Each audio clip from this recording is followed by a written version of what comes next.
20 bulan sudah Indonesia dihadapkan dengan pandemi COVID-19 yang mewabah.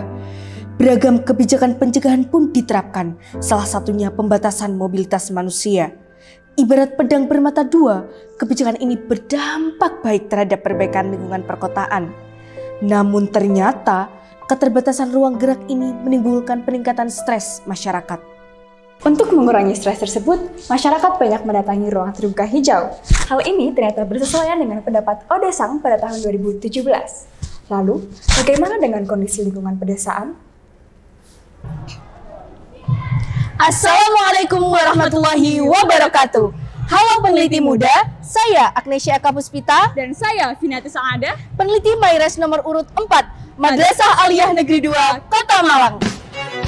Kali ini kami akan mengajak teman-teman untuk berjalan-jalan ke kawasan pedesaan di Kabupaten Mojokerto, Provinsi Jawa Timur, tepatnya di wisata mata air Sumberdur. Pada mulanya, Sumberdur merupakan mata air pemenuh hajat hidup masyarakat sekitar. Di akhir tahun 2019, Sumberdur mulai ramai dikunjungi dan menjadi salah satu wisata alam pilihan bagi pengunjung lokal maupun interlokal, seperti Pasuruan, Sidoarjo, Surabaya, Malang, dan masih banyak lagi. Mata air Sumberdur memiliki historis yang sangat panjang. Sejak dahulu sudah ada 6 bagian dengan peruntukannya masing-masing. Bagian-bagian ini sudah terbentuk dengan sendirinya, selaras dengan perkembangan aktivitas masyarakat sekitar mata air Sumberdur yang kian beragam. 6 bagian itu apa aja sih, Agnesia?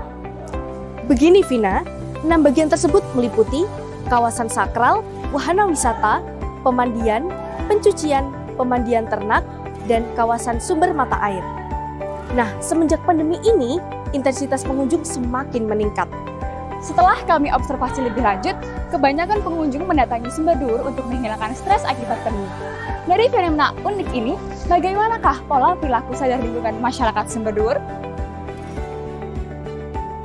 Untuk mengetahui hal tersebut, kami mempersembahkan tindakan nyata berupa ENPA, Environment in Pandemic, pola perilaku sadar lingkungan masyarakat Sumberdur di tengah pandemi COVID-19. Kami melakukan proses pengambilan data di Sumberdur, Kecamatan Wonosari, Kabupaten Mojokerto selama 14 hari, mulai tanggal 20 September hingga 2 Oktober 2021 dengan metode kualitatif fenomenologi dengan teknik wawancara dan observasi. Wawancara kami lakukan dengan teknik purposive sampling kepada 10 narasumber yang terbagi menjadi 3 kategori, yakni masyarakat sekitar, pengelola, dan wisatawan. Lalu, bagaimana dengan kategorinya?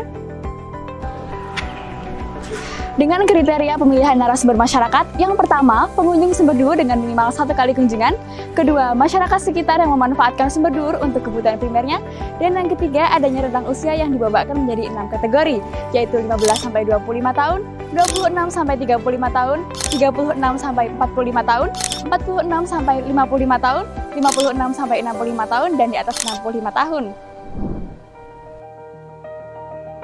Hal ini ditujukan untuk menggali lebih dalam mengenai kondisi dan pengetahuan terkait Sumberdur dari berbagai perspektif sosio-emosional berdasarkan usianya. Untuk kategori pengelola adalah mereka yang memiliki keterkaitan dalam struktural dan tentunya merupakan masyarakat asli Sumberdur. Sedangkan kategori pengunjung adalah mereka yang berasal dari luar kota dan setidaknya sekali pernah mendatangi Sumberdur. Wawancara ini kami lakukan secara semi terstruktur dengan panduan yang kami susun berdasarkan teori Keraf 2010 dan hasil observasi pendahuluan.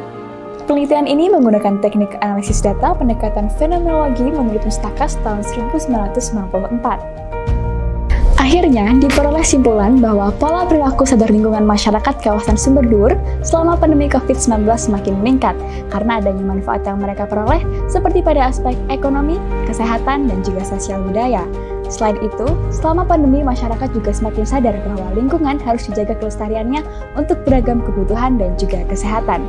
Dapat dikatakan bahwa pandemi membawa dampak positif pada pola perilaku sadar lingkungan dan juga adanya perpindahan massa karena wisata tidak menurunkan kualitas lingkungan. Perilaku sadar lingkungan ini dapat dipotret dari 3 bentuk, yakni pertama, penggunaan sumber daya yang ada di Sumberdur yang selaras dengan 9 prinsip etika lingkungan hidup oleh Sony Keraf.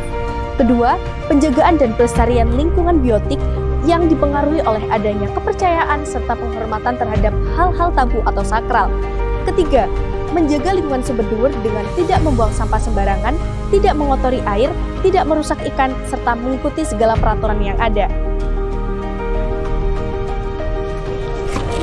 ENTA tidak hanya menjadi langkah kecil kami, namun juga sebagai bentuk bakti madrasah untuk negeri. Syukran ala husni ihtimamikum wastimaikum. Wassalamualaikum warahmatullahi wabarakatuh.